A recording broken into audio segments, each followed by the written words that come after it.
Grande effervescence à la célébration de la Journée internationale de la femme à Kombolokura, sous-préfecture de la région du Poro. Ces femmes de la localité réunies au sein de l'association des femmes de la dite sous-préfecture ont tenu à commémorer cette journée dans la pure tradition Sénoufo. Une célébration pour revendiquer davantage de bien-être au profit des femmes de Kombolokura et celles de son arrière-pays. Les préoccupations majeures des femmes sont entre autres l'eau potable, de meilleures conditions pour l'évacuation des produits agricoles afin d'assurer leur autonomisation. Nous les femmes de la sous-préfecture de Kombolokura, on a besoin de l'eau. Il faut nous aider à faire notre jardin et nos rizières. Parrain de cette journée, le sénateur Siloué Cagnon Augustin. Le vice-président du Sénat a encouragé ces femmes et assuré qu'il compte apporter sa contribution pour le bien-être de ces femmes rurales. Siloué Cagnon a aussi rappelé les efforts du gouvernement pour un mieux-être de tous. Il s'agit du développement. Elles ont des préoccupations dans la localité. Elles souhaitent, la main dans la main, s'organiser pour faire la production agricole. Et c'est pour ça qu'elles ont souhaité que nous leur apportions notre appui. Nous leur avons dit merci, merci. Cette année, le thème de la Journée internationale de la femme est le leadership féminin pour un futur égalitaire dans un monde du Covid-19.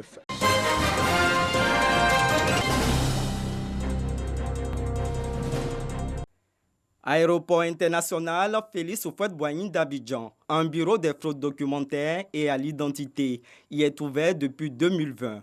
Rattaché à la direction de la surveillance du territoire DST, le bureau donne des résultats probants avec 62 cas de fraude identifiés, dont 33 sur des documents et 29 sur l'identité. Le bureau des fraudes est le fruit de la coopération entre la Côte d'Ivoire et la France.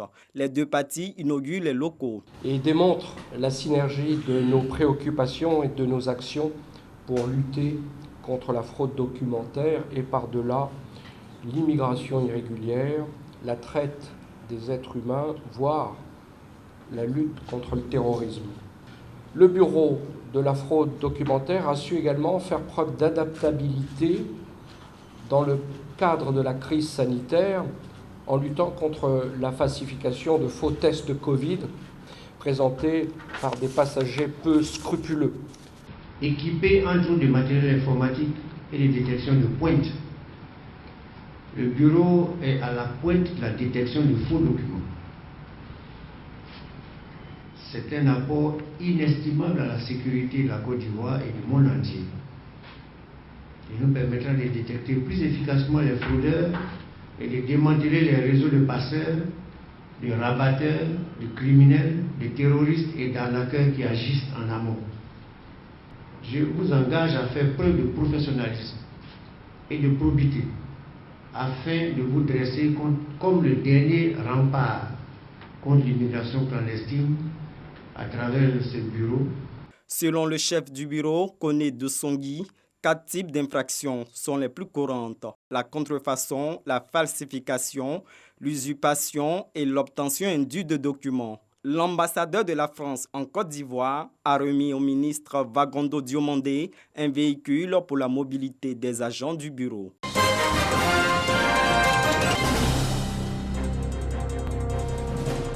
L'Institut national polytechnique Félix Houphouët-Boigny de Yamoussoukro et le club Abidjan Ville Durable sont désormais unis pour contribuer efficacement au développement de la Côte d'Ivoire. C'est tout le sens de la signature de partenariat entre ces deux entités. C'est une bonne opportunité pour notre institut aujourd'hui de pouvoir signer cet accord avec le club Abidjan Ville Durable et qui va favoriser aussi l'organisation des stages, l'organisation de la formation comme il a dit, le regroupement d'experts des entreprises pour consolider le caractère professionnel de la formation. Je crois que ce sont des éléments importants.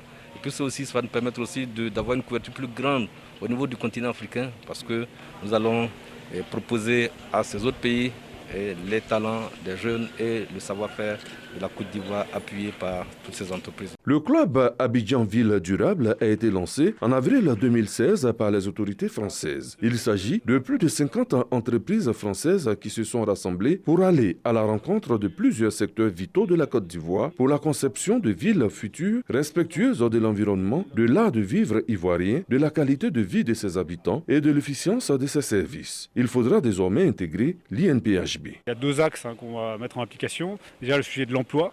Rapidement, on va pouvoir prendre des étudiants en stage et puis proposer des offres d'emploi au sein des 55 entreprises du club. Il y a également le sujet de la formation. Dès la semaine prochaine, le club va proposer donc, à monsieur le directeur général une liste d'intervenants experts du club sur tous les sujets liés à la ville durable pour dispenser des cours, des formations ou des séminaires. Le ministère de la Ville ne peut que se frotter les mains. Nous avons tenu à les accompagner et à faire en sorte que tout ce qui va être préconisé dans ce partenariat, dans cette convention, soit mis en œuvre dans l'intérêt non seulement de l'INPHB, des étudiants, mais aussi des villes ivoiriennes. Dans les prochains mois, sous l'égide du club Abidjan Ville Durable, un concours de meilleurs projets sera organisé au profit des jeunes Ivoiriens.